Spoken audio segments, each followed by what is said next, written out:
இடைவிடாது பெய்த கனமழையினால் நெல்லை மாநகரமே திக்குமுக்காடிவிட்டது. மாநகரம் மட்டுமின்றி நெல்லையை சுற்றியுள்ள பல கிராமங்களிலும் மழை வெள்ளம் சூழ்ந்து தனி தீவு போல மாறிவிட்டது.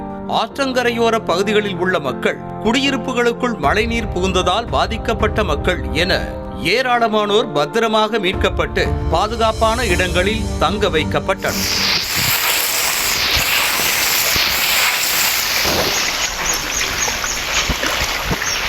நெல்லை மாவட்டம் சேரன் மகாதேவி அருகே உள்ள சக்திகுளம் என்ற கிராமத்திற்குள் மழை வெள்ளம் புகுந்ததால் அங்கு சிக்கியிருந்த மக்களை தீயணைப்பு படை வீரர்கள் மற்றும் பேரிடர் மீட்பு படையினர் பத்திரமாக மீட்டு அருகே கூனியூரில் உள்ள சமுதாய நலக்கூடத்தில் தங்க வைத்தனர்.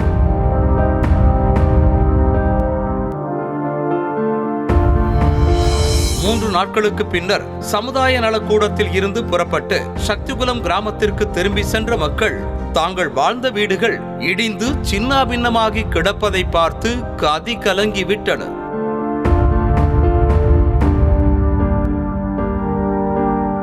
சக்திகுளம் கிராமத்தில் உள்ள சில வீடுகள் முழுமையாகவும் சில வீடுகள் பகுதியாகவும் இடிந்து சேதமடைந்ததால் மக்கள் போக்கிடமின்றி தவித்து வருகின்றனர். வீட்டுக்குள் மழைநீர் புகுந்து பொருட்கள் அனைத்தும் நாசமாகிவிட்டதாகவும் ஒருவேளை சாப்பாட்டுக்கு கூட வழியில்லாமல் தவித்து வருவதாகவும் மூதாட்டி ஒருவர் வேதனை தெரிவித்தார்.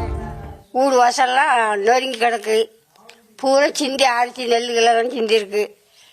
என்ன செய்ய, நீங்க தான் என்னால் செய்யணும். 50 ஆண்டு காலமாக வசித்து வந்த வீடு மழையில் இடிந்து விட்டதால் துடிதுடித்து போன மற்றொரு மூதாட்டி இருக்க இடமில்லாமல் மாட்டுத் தொழுவத்தில் தங்கி இருப்பதாகவும் அரசாங்கம் தான் தனக்கு உதவி செய்ய வேண்டும் என்றும் கண்ணீர் மல்க கோரிக்கை விடுத்தார். அரசாங்கம் தான் எனக்கு இந்த வீட்டை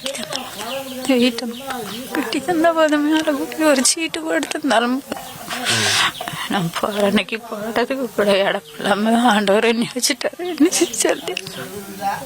இப்பகுதியில் 3 நாட்களுக்கு மேலாக மின்சார விநியோகம் பாதிக்கப்பட்டிருக்கும் நிலையில் மழையால் பாதிக்கப்பட்ட தங்களுக்கு அரசு உடனடியாக நிவாரணம் வழங்கி சேதமடைந்த வீடுகளை சீரமைக்க நடவடிக்கை எடுக்க வேண்டும் என்பதே சக்திகுளம் கிராம மக்களின் எதிர்பார்ப்பாக உள்ளது.